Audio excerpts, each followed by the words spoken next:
nesse nosso caminho de formação e de reflexão sobre o mistério da fé, nós vamos trabalhar um tema que é fundamental na nossa vida, que é a fé. E essa fé manifestada na realidade da Santíssima Trindade. Vou começar por aquela que nos trouxe o sentido da fé, que revelou para o mundo, na sua vida, o mistério da graça de Deus, que é Maria. Maria, tem um título de Maria que eu gosto muito, que é Maria, morada do mistério. O mistério. Porque realmente, quando nós estamos diante da Santíssima Trindade, nós estamos diante do maior mistério de fé que existe. A Trindade Santíssima, a gente não pode conhecer por uma simples dedução racional ou uma expressão do pensamento filosófico, não. A Santíssima Trindade é um ambiente que nós só podemos entrar iluminados pelo selo da fé e da graça de Deus. Então, Maria nos apresentou o mistério da fé através da geração do seu Filho único, Jesus Cristo. E é Jesus que nos faz compreender plenamente essa graça. Eu gostaria de iniciar, então, a nossa formação com um texto do Evangelho de São João, no capítulo 1, no versículo 18. João, capítulo 1, versículo 18. Vocês estão me ouvindo direitinho? Conseguem me ouvir? Pode estar, tá bom. Tá bom, né? Ótimo. Então, João 1,18 diz assim: ninguém jamais viu a Deus. Ninguém jamais viu a Deus. O Filho unigênito, que está no seio do Pai, este o deu a conhecer. Então, aqui está o primeiro ponto da revelação. Jesus Cristo é a revelação de Deus. Porque ninguém viu a Deus, ninguém nem imagina, a gente apenas conjectura. Mas Deus é muito mais do que a palavra Deus. Deus, a gente diz assim com generalidade, né? Deus é Pai, Deus é amor, mas Deus é muito mais do que Pai, Deus é muito mais do que amor. Deus é muito mais até do que a palavra Deus. É apenas a forma como a nossa razão consegue alcançar algo que está para muito, muito mais além do que a gente pode imaginar. Então, Jesus Cristo veio ao mundo exatamente para revelar Deus. E a revelação de Deus é a pessoa de Jesus. A igreja diz que existem dois caminhos para a revelação. O primeiro caminho é o que nós encontramos na introdução da carta aos Romanos, de São Paulo aos Romanos, que é a inteligência humana. Isso também foi colocado no nosso catecismo, é o primeiro artigo da fé: o homem é capaz de Deus. Primeiro artigo do catecismo, o homem capaz de Deus. Quer dizer, nós temos a inteligência suficiente para compreender que existe uma ordem natural, que ela está acima de nós. Nós olhamos o céu, olhamos as estações do ano, olhamos o fluir da natureza, as chuvas, o tempo de chuva, o tempo de seca, o tempo em que algumas árvores dão frutos, o tempo em que outras caem as folhas. Quer dizer, tudo isso, o homem, ele alcança naturalmente, pelo seu intelecto, pela sua razão, que é uma graça de Deus, ele alcança uma realidade divina. Então, a inteligência humana é o primeiro passo para o conhecimento do mistério de Deus. E isso está consignado nos anais do Concílio Vaticano I, que aconteceu no início do século passado, e que foi colocado como uma herança do nosso catecismo. Logo que a gente começa a estudar o catecismo da igreja, lá está esse artigo de fé. O segundo caminho da revelação de Deus é a pessoa de Jesus Cristo. E não é que seja um caminho alternativo, mas é a revelação plena. Em Jesus Cristo, nós alcançamos a revelação plena de Deus. Jesus vem ao mundo, exatamente, muitas vezes a gente diz assim, por que Jesus veio? Para nos salvar. Salvar de quê? Do pecado, da morte. Jesus veio para nos dar uma vida nova. Na verdade, teologicamente, Jesus veio ao mundo com uma única missão: revelar para o mundo a face de Deus, a face do amor de Deus, da misericórdia de Deus, da graça de Deus. Jesus veio trazer ao mundo o conhecimento de Deus, porque esse conhecimento ele é capaz de transformar o homem em filho de Deus, o homem e a mulher em filhos de Deus. E por si só isso já é o acesso à salvação. Então essa foi a grande missão de Jesus. Jesus é o exegeta, Pai, o grande exegeta do Pai. Quer dizer, o que é o exegeta? É o comunicador. É aquele que em si traz o sentido da mensagem que quer transmitir.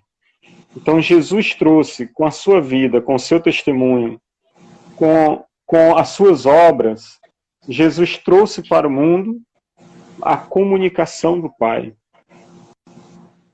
Se tornou o referencial único para que nós pudéssemos ter acesso à revelação de Deus. Se nós excluirmos Jesus da revelação, o que fica são apenas sombras, porque a própria palavra de Deus ela precisava encontrar um caminho de salvação. E esse caminho se dá em Jesus, que planifica toda a lei de Deus, que planifica toda a organização religiosa do povo de Israel e dá um novo sentido, um sentido pleno à revelação de Deus na lei. Então, o que foi que Jesus veio nos comunicar? Ele veio nos comunicar que existe realmente um Deus e que esse Deus, ele é Pai. Né? Então, na Bíblia, nós podemos ver, os estudiosos da Bíblia, podem ver que existem muitos nomes que se chama Deus no Antigo Testamento. Deus é chamado de Yahvé, Adonai, Elohim, Senhor, Todo-Poderoso. Aí Jesus diz, não, todos esses nomes estão certos, porque eles trazem características de Deus. Deus é tudo isso, mas Deus é fundamentalmente Pai. E não um pai nesse contexto meramente existencial que nós colocamos, né? Um pai como um dono de uma casa, tudo. Mas ele é pai por quê? Porque o que é próprio da operação divina de Deus é a paternidade. Deus é pai que tem um único filho, o filho unigênito do Pai, que é Jesus, que foi gerado por uma ação eterna de criação de Deus. Olha, quando nós dizemos que nós somos filhos de Deus, nós somos filhos de Deus. Mas a nossa relação de filiação com Deus, ela se estabelece através da nossa fé em Jesus Cristo. Então, São Paulo ele vai dizer isso de uma forma belíssima na carta aos Romanos, quando ele diz, nós somos herdeiros, co-herdeiros de Deus. Co-herdeiros quer dizer, nós participamos desta grande filiação através da nossa fé em Jesus Cristo, que é nosso Senhor. Então, aqui está a comunicação. Jesus veio nos ensinar que nós temos um Deus que é Pai, que nos ama, e que esse sentido de ser Pai realiza um grande projeto de paternidade, de filiação. Aí, isso é o que está escrito na primeira carta de São João, no capítulo 5, versículo 18. Me permitam aqui abrir também. 1 João 5, 18. Olha só. 5, 18. No finalzinho da primeira carta de São João, essa carta que é tão familiar para vocês da comunidade de São José, porque é onde está a palavra que dá a fundamentação do carisma da comunidade de São José, né, que é Deus é amor.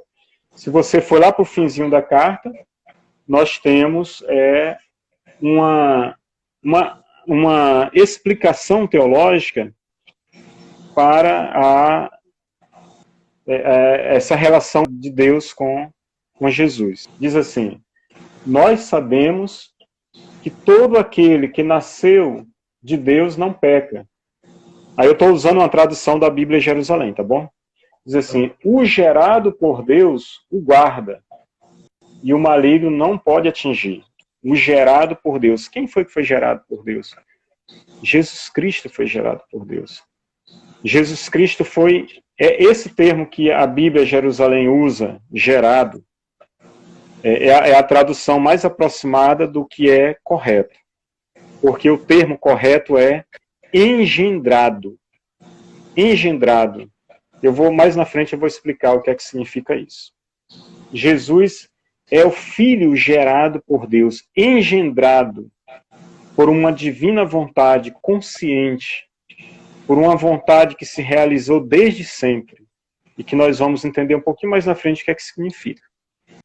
Então, nós já falamos aqui, nós temos um Deus, e nós podemos conhecer Deus pela ordem natural das coisas. Nós temos um irmão, que é o Filho de Deus, Jesus Cristo, que se apresentou ao mundo e apresentou ao mundo o seu Pai. E agora nós temos também a revelação da terceira pessoa da Santíssima Trindade no evento de Pentecostes, lá nos Atos dos Apóstolos, capítulo 2, um texto já tantas vezes estudado, meditado, rezado, e que no início da nossa oração, o João Lucas, invoca o Espírito Santo pedindo a força, porque o Espírito Santo, ele é quem vai fazer o termo das operações trinitárias. O Espírito Santo é a manifestação da terceira pessoa da Santíssima Trindade. E ele completa a obra de revelação. Então, São João da Cruz, ele diz assim: não haverá outra revelação. A revelação está completa, porque Deus se revelou e deu ao mundo seu Filho. O Filho apresentou ao mundo Deus. E quando o Filho sobe de volta para Deus, para o mundo não ficar só, ele manda um outro, que é o Espírito Santo. Então, o Espírito Santo se manifesta à Igreja cristã como a terceira pessoa da Santíssima Trindade. Então, Deus é uma trindade de amor, e devemos viver por e neste amor trinitário. É uma trindade de amor, não é uma trindade, uma potestade, três reis que se juntam para governar o mundo e o universo, não. É uma trindade de amor, porque a razão de ser da nossa vida, o fundamento da vida é o amor. No Evangelho de São Marcos, no capítulo 1, Evangelho de Marcos, capítulo 1, versículo de 9 a 11. Aqui há o primeiro texto trinitário do Evangelho de Marcos, que é todo colmado desses textos, mas aqui ele vai apresentar a Trindade. Diz assim: olha, esse discurso aqui, ele foi feito por São Pedro, tá bom? E Marcos consignou no seu Evangelho. Diz assim, Marcos 1:9, diz assim: aconteceu naqueles dias que Jesus veio de Nazaré da Galileia e foi batizado por João no Rio Jordão. E logo, ao subir da água, ele viu os céus se rasgando e o Espírito, como uma pomba, descer até ele. E uma voz veio do céu: tu és o meu filho amado, em ti me compraz. Olha que beleza.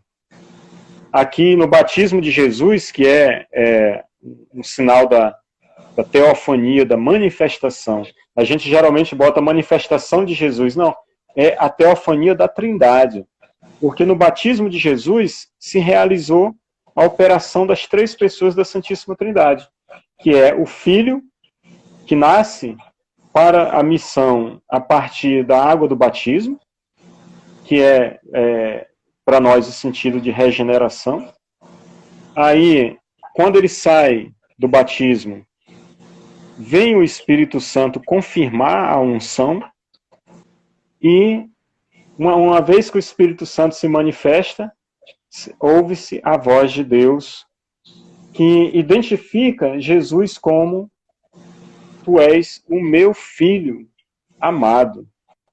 Tu és o meu filho amado. Olha que beleza isso, né? Quer dizer, você imagina, nós já ouvimos tanto isso, tantas vezes, mas você imagina isso diante da igreja primitiva. Eles estudando esses textos, eles lendo, eles contemplando o mistério, e de repente eles veem nesse mistério o Filho, o Espírito Santo e o Pai. Então ele entra no coração da igreja que existe uma relação que está acima da nossa especulação filosófica e teológica. Existe uma relação que ela é autêntica, que ela é verdadeira. O mistério da Trindade é o principal mistério da fé católica. Olha que lindo isso, né? A Trindade, ela é um dogma, ela é essencialmente o dogma mais autêntico da fé católica. Existem muitos que acreditam em Deus, mas não acreditam em Jesus. Acreditam em Deus, em Jesus, mas não acreditam no Espírito Santo. O caso dessa igreja Testemunho de Jeová. Eles não acreditam no Espírito Santo. E, então, acredita-se, talvez até acredita-se em outros, por exemplo, os muçulmanos, os budistas, e eles acham também que Jesus foi um profeta. E acreditam que também existe um Deus. Pode não ser o nosso Deus, mas existe um Deus. Mas a formulação do dogma trinitário, ele é uma exclusividade da Igreja Católica. Se você perguntar para qualquer um desses doutores evangélicos aí, esses pregadores, esses pastores que criticam tanto a Igreja, se a Igreja que eles fundaram aí, se elas acreditam na Trindade, eles vão dizer, a maioria diz que sim. Aí pergunte, em que se fundamenta a sua crença na Trindade? Ele vai dizer ou em Paulo, nas cartas de São Paulo, ou então eles ficam calados, porque eles não querem admitir que foram os concílios da Igreja Católica que proclamaram o dogma de fé da Trindade. Então, falando da Igreja, que vai ser a grande receptora da revelação de Deus através da vida dos apóstolos e da reflexão que esses mesmos apóstolos vão fazer com relação ao que foi revelado a eles, nós temos Jesus Cristo, que é a cabeça da igreja, né? A cabeça, quer dizer, é aquele que dá o sentido, que dá a identidade. A igreja vive por causa de Jesus. Ela tem vida em Jesus. Mas a alma da igreja é o Espírito Santo. A alma, o que anima a igreja, o que gera na igreja a força santificadora dos sacramentos, o que gera na igreja a salvação, é o Espírito Santo. E aí tem uma coisa, né? Jesus é a cabeça da igreja, o Espírito Santo é a alma da igreja.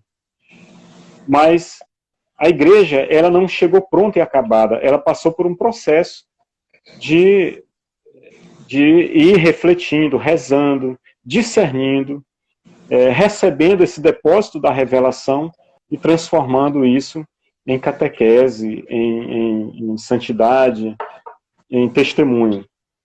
Aí nós temos assim, veja como é a providência de Deus. A fundação da igreja acontece sobre o testemunho dos apóstolos a respeito da ressurreição de Jesus. É o querigma. A igreja nasce como proclamadora do querigma. Em que consiste o querigma?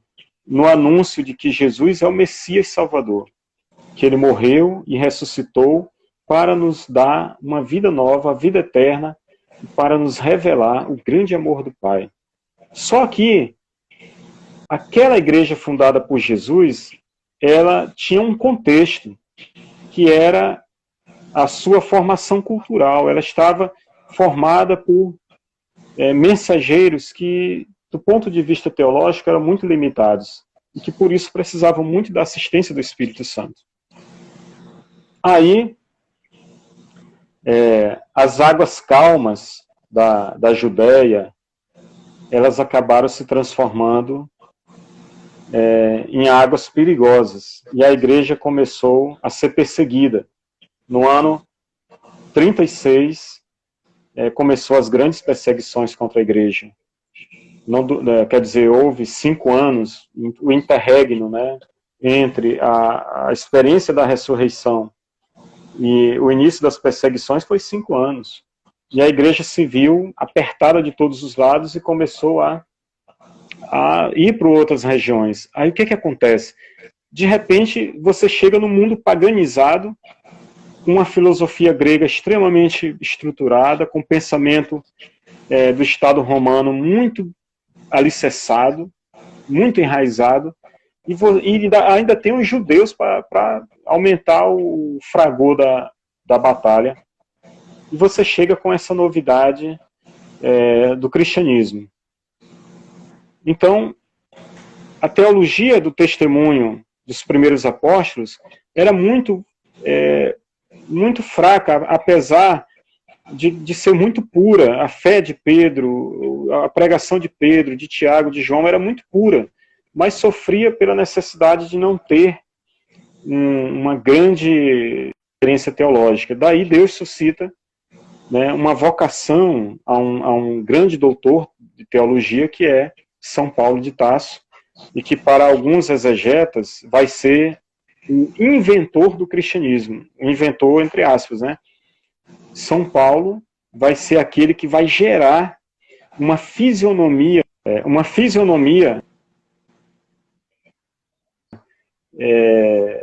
mais dogmática, se bem que dogma não existe ainda, né? Ele vai gerar uma reflexão que vai dar o suporte fundamental para que a igreja se estabeleça com sua doutrina. Então, Paulo vai ser o grande fundador da doutrina cristã, da primeira igreja, né, aquela igreja primitiva. E Paulo é insuperável. Grandes homens, grandes gênios da teologia apareceram depois, mas Paulo é insuperável. As cartas de Paulo são a obra-prima do cristianismo primitivo. O tempo passa, o mundo se torna um mundo cada vez mais complexo, muitas culturas começam a se disseminar e também o ecumenismo interreligioso começa a se tornar um perigo, e a igreja se vê frente a outros desafios. Então, vem aí, suscita uma fase chamada de patrística, quando tem grandes pensadores que vão tentar fazer a síntese do pensamento paulino, do pensamento evangélico, para poder consolidar a igreja de forma dogmática, quer dizer, como verdades da fé. Daqui vem a participação que eu quero aqui colocar do grande mestre da teologia patrística, o pai da patrística, que é Santo Agostinho, da igreja latina, né, da igreja que ficava na África, de rito latino. E Santo Agostinho vai ser considerado o pai da patrística, né? Ele a gente pode dizer que o pensamento de Agostinho em obras como As Confissões, A Cidade de Deus, são obras insuperáveis até hoje, né? A gente tem que dizer isso com muito orgulho, né? Que nós temos, quer dizer, Santo Agostinho, ele não chega ao nível de Paulo, mas ele é quem deu a fundamentação necessária para se entender Paulo, né? Paulo e os evangelhos, né? Então, Santo Agostinho escreveu um tratado sobre a Trindade, né? De Trinitate, sobre a Trindade, né? Foi a primeira tentativa, né, de se escrever uma obra grande sobre uma reflexão profunda sobre a Trindade, né? Bom, ele acabou se rendendo e dizendo assim, aquela música do Valmir Alencar, que diz, olha, se alguém quer entender a Trindade, é como tentar colocar o mar dentro de uma concha. Não consegue, né? O nosso cérebro é essa conchazinha pequenininha e a Trindade é o vasto oceano, né? A gente só vê de forma pálida e distante, né? Depois de Santo Agostinho, nós vamos ter um que vai ser chamado de doutor angélico, que é São Tomás de Aquino, que vai viver 800 anos depois de Santo Agostinho e que vai escrever a sua obra Suma Teológica e a Suma contra os Gentios e outras obras, né? E sabe que São Tomás de Aquino, depois de muita reflexão sobre a Trindade, ele vai acabar dizendo assim, quem é Deus, né? Deus é o outro, é aquele que a gente não alcança, né? É um mistério total de amor, é um mistério de amor, mas é mistério, né? A gente conjectura, a gente vê, mas através de um espelho muito pálido, a gente não é capaz de chegar. Quer dizer, se nós não estivermos revestidos das categorias da fé que o Espírito Santo coloca em nós, nós não somos capazes de chegar a essas verdades, porque nós somos muito limitados. E as nossas limitações, elas nos fazem perceber apenas aspectos, mas a realidade de Deus é algo muito maior, né? Então, está aqui Paulo de Tarso, está Santo Agostinho, está São Tomás de Aquino, os pensadores universais da igreja, tentando trazer para nós luz sobre essa nossa confissão de fé na Santíssima Trindade, que não é uma invenção católica, como durante algum tempo alguns padres da época das grandes heresias, eles diziam que a Trindade era uma invenção do clero mais rigoroso, né? O caso de Ariano, de um padre chamado Ariano, que criticava a questão da divindade da pessoa de Cristo, aí outros que não aceitavam o Espírito Santo, mas a igreja ela não formulou uma ideia. A Trindade não é uma formulação. A Trindade é uma revelação. Nós temos que saber discernir isso. É uma revelação. E para vocês terem uma ideia, a primeira vez que se falou em Trindade foi Tertuliano, no século III. Antes de Santo Agostinho falar da Trindade, Tertuliano, que era ele gostava muito das discussões, ele era um polemista, um teólogo muito polemista. É por isso que não é santo, né? A igreja tem muito discernimento com isso, né?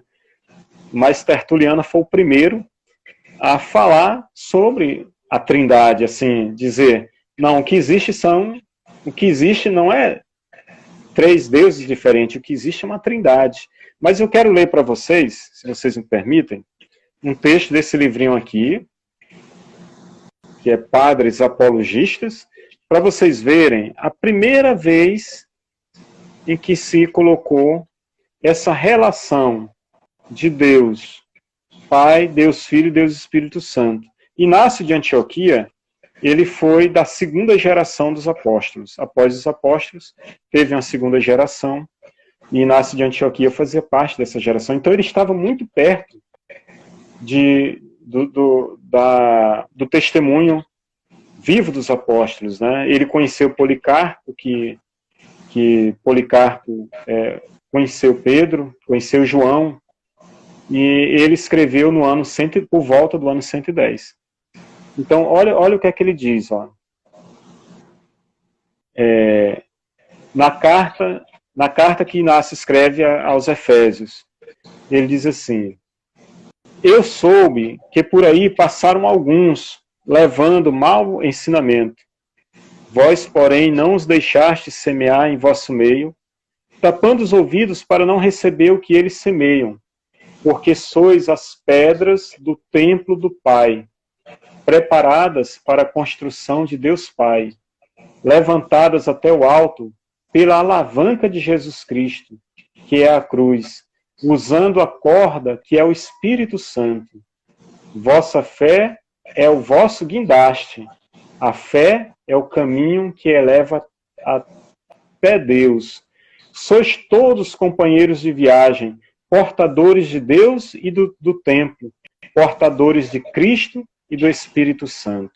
Mais na frente, ele vai dizer assim, quando ele vai falar sobre o homem novo, Inácio de Antioquia, tá bom?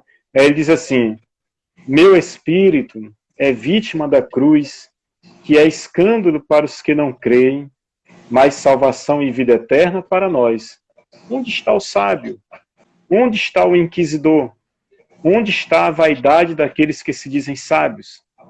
De fato, o nosso Deus, Jesus Cristo, segundo a economia de Deus, foi levado no seio de Maria, da descendência de Davi e do Espírito Santo. Ele nasceu e foi batizado para purificar a água na sua paixão. Esse livrinho aqui, os padres apologistas. Então, aqui nós estamos no ano, por volta do ano 110. E já tem gente escrevendo sobre o Pai, o Filho e o Espírito Santo. O Pai, Deus, o Filho como Deus também. E o Espírito Santo como manifestação de Deus também. Então, não é algo inventado, mas revelado. Inácio de Antioquia, o coração de ouro, né? Coração de Deus, né? É um dos grandes santos da igreja primitiva e escreveu as suas cartas. Depois, também Clemente de Alexandria também escreveu as suas cartas, colocando em evidência o mistério da Trindade. A primeira formulação dogmática sobre a Trindade, dogmática, nós não estamos falando mais apenas em doutrina, nós estamos falando agora em dogmática. O que é a dogmática? É uma verdade de fé que se torna reconhecida pela Igreja e que não pode mais ser invalidada. Então, a primeira formulação dogmática sobre a Trindade foi no Concílio de Nicéia, no ano 325. E depois houve um outro concílio em Constantinopla, no ano 381, onde o tema principal era o símbolo da fé. Então, o resultado desses dois concílios foi aquele credo que a gente professa nos momentos solenes da Igreja, da liturgia católica, que é o credo niceno-constantinopolitano, que é um artigo de fé. Né? É aquele, creio em um só Deus, luz da luz, deixa eu ver se eu acho bem aqui no catecismo. Ele está... Só um minutinho, por favor. Ele está no parágrafo 184 do catecismo, que ele é fruto de dois concílios. E ele diz, creio em só Deus, Pai Todo-Poderoso, Criador do céu e da terra, de todas as coisas visíveis e invisíveis, creio em um só Senhor, Jesus Cristo, Filho unigênito de Deus, nascido do Pai antes de todos os séculos, Deus de Deus, luz da luz, Deus verdadeiro de Deus verdadeiro, gerado, não criado, consubstancial ao Pai, por ele todas as coisas foram feitas, e por nós, homens, e para nossa salvação, desceu do céu. Foi concebido pelo poder do Espírito Santo, nasceu da Virgem Maria, e daí em diante. Esse credo, eu estava lá em São Luís, num retiro da comunidade Shalom, minha irmã é consagrada, e o padre formador deles pediu para que a comunidade rezasse esse credo até decorar, porque ele é muito bonito. Nós usamos um credo que é como se fosse um resumo do niceno-constantinopolitano, né? Mas ele é muito bonito. Mas ele não foi o único credo. Olha, a igreja primitiva lutou muito para chegar a um símbolo da fé, porque havia muitas propostas. Mais tarde apareceu um outro credo, muito bonito, de um padre do Oriente. Está nesse livrinho aqui, o grande desconhecido, né? A gente podia dizer que a Trindade, né, é a grande desconhecida. Esse credo, eles chamam de Quicunque. Olha o nome. Eu acho que o niceno-constantinopolitano é mais fácil, né? É o credo Quicunque, que é de Santo Atanásio, um bispo e doutor da Igreja Oriental. que diz assim, isso aqui é o credo, né? Quem quiser salvar-se, deve, antes de tudo, professar a fé católica. E, gente, isso aqui no século IV. Porque aquele que não a professar integral e inviolavelmente perecerá, sem dúvida, por toda a eternidade. Aí ele explica o que é a fé católica. Olha que beleza. A fé católica consiste em adorar um só Deus em 3 pessoas. E 3 pessoas em um só Deus. Sem confundir as pessoas, nem separar a substância. Isso aqui é um credo, que é usado na Igreja Oriental. Porque uma é a pessoa do Pai, outra do Filho, outra do Espírito Santo. Mas uma só é a divindade do Pai, e do Filho e do Espírito Santo, igual à glória, coeterna à majestade. Tal como é o Pai, tal é o Filho, tal é o Espírito Santo. O Pai é incriado, o Filho é incriado, o Espírito Santo é incriado. O Pai é imenso, o Filho é imenso, o Espírito Santo é imenso. O Pai é eterno, o Filho é eterno e o Espírito Santo é eterno. E, contudo, não são 3 eternos, mas um só eterno. Olha que mistério de amor, né? Assim como não são 3 incriados, mas um só incriado. Da mesma maneira, aí vai, é lindo, é grande. Não é tão fácil, né? Mas é uma manifestação de amor muito linda. Bom, agora, mas como é que acontece isso, né? Às vezes a cabeça da gente tem tanta dificuldade de pensar. 3 pessoas em uma só em 3 pessoas, são diferentes, mas são a mesma divindade. Como a gente pode explicar isso? O termo, para entender isso, o termo teológico é união hipostática. União hipostática. Ou deixa eu achar aqui. Não é fácil não, viu? Circuninserção. Olha só.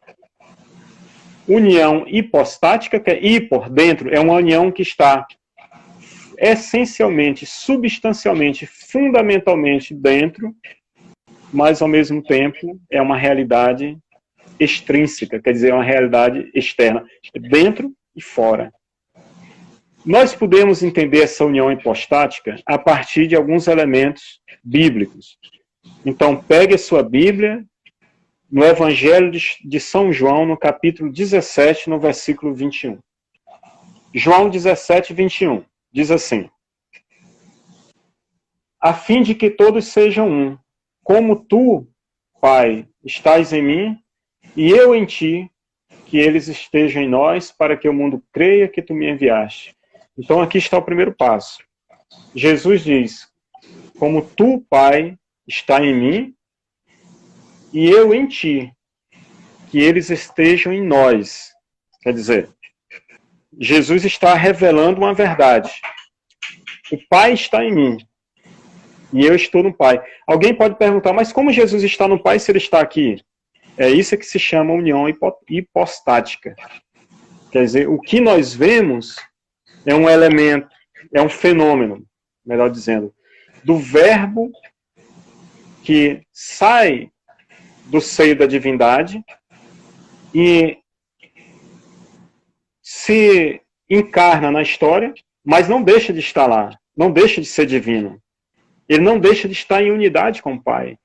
Ele não abandonou o seio da Trindade para vir morar aqui. Eles continuam unidos. Essa união hipostática é uma graça que somente as 3 pessoas da Santíssima Trindade têm acesso.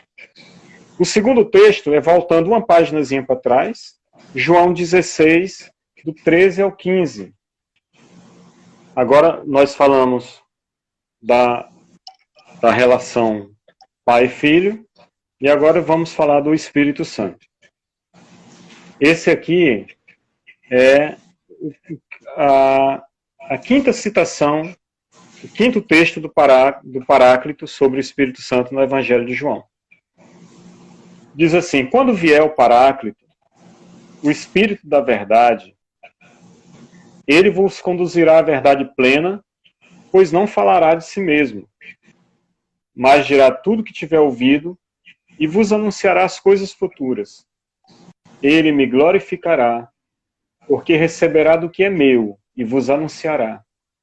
Tudo que o Pai tem é meu, e por isso vos disse, ele receberá do que é meu e vos anunciará. Então, o Espírito Santo, ele vem, e esse texto é lindo porque Jesus começa dizendo assim para a comunidade: é do vosso interesse que eu vá, para que o outro venha. Olha que lindo isso. Esse texto ele tem uma profundidade gigantesca. É do vosso interesse que eu vá, para que o outro venha. Quem é o outro? É o Espírito Santo. Ele recebeu de mim, e eu estou no Pai. E ele recebeu para falar de mim e vos lembrar todas as coisas. Por fim, aqui no nosso texto de João, eu convido a pegar o capítulo 14, voltar mais 2 páginas, 14, versículos 8 e 9. Evangelho de São João, capítulo 14, versículos 8 e 9. Que aqui há uma tensão no texto. E essa tensão ela é profundamente reveladora. Diz assim: Filipe, um dos apóstolos, diz a Jesus: Senhor, mostra-nos o Pai, e isso nos basta. Então Jesus lhe responde: há tanto tempo estou convosco, e tu não me conheces, Filipe. Quem me vê, vê o Pai. Aqui se tira o véu de sobre os olhos dos apóstolos. Eles querem ver o Pai, porque Jesus Cristo passou a vida anunciando um Pai de amor, de bondade, de misericórdia, de graça. Um Pai que é o grande, o maior presente que nós poderíamos receber. E os apóstolos começam a sentir aquela inquietude e perceber que a necessidade deles era poder chegar a esse Pai. E Jesus diz: não precisa uma outra revelação, porque quem me vê, vê o Pai. Eu e o Pai somos um. Eu e o Pai somos um. Então, o Catecismo da Igreja Católica, nos parágrafos 185 até o 421, sendo que o 234 ao 266, e depois do parágrafo 683 ao 1065, todos eles são dedicados a falar sobre o que a Igreja entende sobre a Santíssima Trindade, como vive essa relação de fé com a Trindade. O Catecismo da Igreja Católica, nos parágrafos 185 ao 421, com ênfase no 234 ao 266, e dos parágrafos 683 ao 1065. Por que isso? Por que de repente é tão importante para a Igreja mergulhar nesse mistério da Santíssima Trindade? Por uma ordem de Jesus. No final do Evangelho de Mateus, no capítulo 28, a última passagem do Evangelho que fecha o Evangelho de Mateus, Jesus dá uma ordem explícita à sua comunidade. Ele diz: ide por todo mundo e batizai todas as criaturas em nome do Pai, do Filho e do Espírito Santo. Então, a partir daquele momento, o batismo se transformou em um sacramento de salvação, porque antes era um sacramento apenas, não era sacramento, era um rito para purificação. O batismo de João era um batismo de purificação. Mas agora, Jesus revela à sua comunidade que eles têm autoridade sacramental para dar a salvação através desse rito batismal que ganha uma nova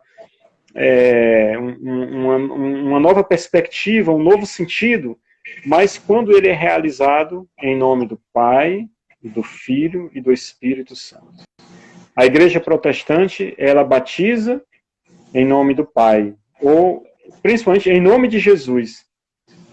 A Igreja Católica e a Igreja ortodoxa, oriental, a Igreja da liturgia grega, eles batizam no batismo trinitário, porque foi esse batismo que foi comunicado à igreja. A Trindade, então, nós podemos dizer, se Santo Agostinho não conseguiu dar passos largos, por mais que tentasse, não vai ser hoje a nossa contemplação, às vezes, tão humilde, tão defeituosa que chega nela. Mas nós podemos ver alguns exemplos. Como é que o pai engendra o filho? Aí, um exemplo, nesse livro aqui que eu já mostrei para vocês, que é do Royal Marin, que é muito bom, ele diz assim, ele dá um exemplo do Dom Marmion, que é um místico, né? Ele foi o abade dos monges de Marretsos, que fizeram a tradução da Bíblia em Jerusalém. Ele diz assim, como é que o pai engendra o filho? É como a imagem, o filho é a imagem do pai.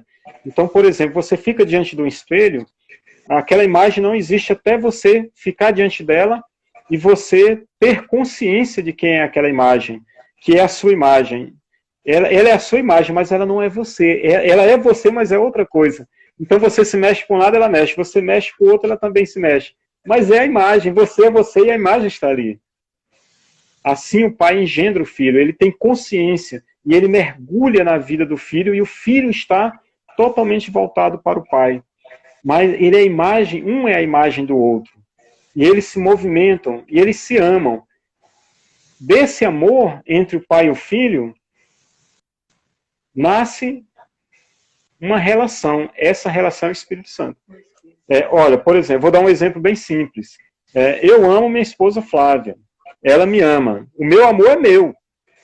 Eu posso dizer, olha, eu te amo, mas o amor é meu. O amor dela é dela. Mas o encontro desses dois amores, ele gera uma terceira pessoa. Não estou falando só dos filhos. Eu estou falando que ele gera uma relação de amizade, de fraternidade, de respeito, que na Santíssima Trindade, essa geração, eles chamam de expiração de amor. Expirar o amor é o Espírito Santo, que é uma pessoa. Vou tentar explicar melhor. Se você pegar o ferro, um facão, uma lâmina de ferro qualquer, e você botar na forja de fogo, com o tempo, a forja aquece o ferro de tal forma que o ferro ele fica embrasado. Ele é ferro, ao mesmo tempo é fogo. Mas ele não deixou de ser ferro, mas ao mesmo tempo ele é fogo. Ele não deixa de ser fogo, mas ao mesmo tempo é ferro. E, no entanto, são dois elementos diferentes. Você entende? Sim, sim. No mesmo corpo, no mesmo. Essa é a grande maravilha que nós temos contemplado, né? Então, as operações de cada pessoa. Como é que a gente faz, então, para identificar? São três pessoas em uma única natureza divina, com três operações básicas. O Pai é aquele que cria. O que é próprio do Pai é criar, ordenar, estabelecer. O Filho é aquele que tem como operação a salvação. É o que aponta o Pai. É o grande operário do reino. E o Espírito Santo é o último termo das operações trinitárias. O que é que cabe ao Espírito Santo? O Espírito Santo é o doador das graças, dos dons. Toda graça, todo dom, toda inteligência que nós temos é fruto do Espírito Santo. É o que Paulo diz em 1 Coríntios, no capítulo 12, versículo 4 a 11. 1 Coríntios 12, de 4 a 11. Vamos pegar o texto para a gente, porque fica melhor, né? 1 Coríntios 12, de 4 a 11. Paulo, um texto lindíssimo. Ele diz assim: há diversidade de dons, mas o Espírito é o mesmo. Diversidade de ministérios, mas o Senhor é o mesmo. Diversos modos de ação, mas é o mesmo Deus que realiza tudo em todos. Cada um recebe o dom de manifestar o Espírito para a utilidade de todos. Aí ele vai dizer, a um é dado o Espírito de sabedoria, a outro de fé, mas todos é o mesmo Espírito, mas é o Espírito que dá. as graças, os dons, é a operação própria do Espírito Santo. A nossa santificação é uma operação própria do Espírito Santo. Agora, a gente pensa assim, o Espírito Santo mora em nós? Vem morar em nós, não tem a música, né? Vem morar em mim, não é assim? Vem morar em mim. Só que o Espírito Santo não mora em nós. O Espírito Santo só mora em uma pessoa, na Trindade. Em nós, o que existe é a inabitação do Espírito.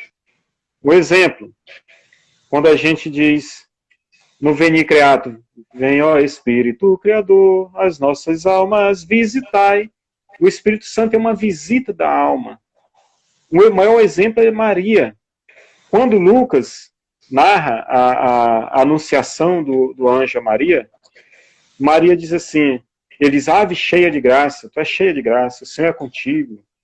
Né? E ela diz assim, mas como vai acontecer de Deus gerar em mim o seu filho? O Espírito Santo virá sobre ti, virá. Olha, ele diz que ela é cheia de graça. Ela é agraciada por Deus, é querida, amada por Deus, ela tem graças e dons. Mas para gerar Jesus, o Espírito Santo vem. Esse sentido de vem significa que ele não fica.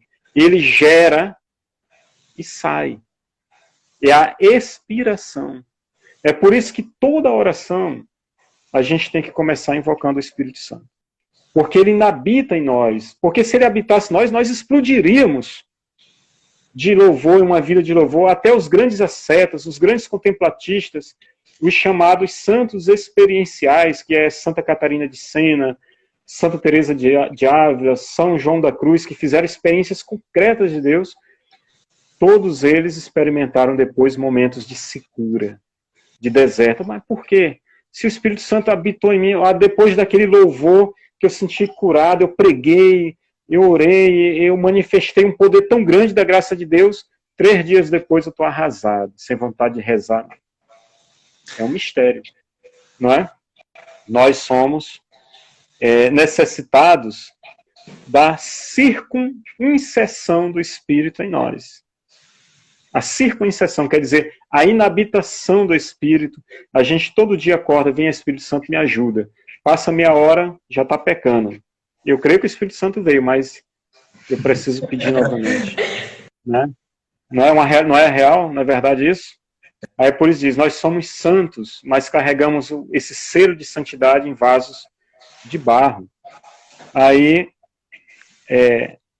por que a gente precisa tanto pedir o Espírito Santo? Esse hóspede da alma. Porque nós recebemos a graça do batismo. O batismo é uma graça, um sacramento que nos coloca em comunicação com a Santíssima Trindade, que é santidade pura, vida pura.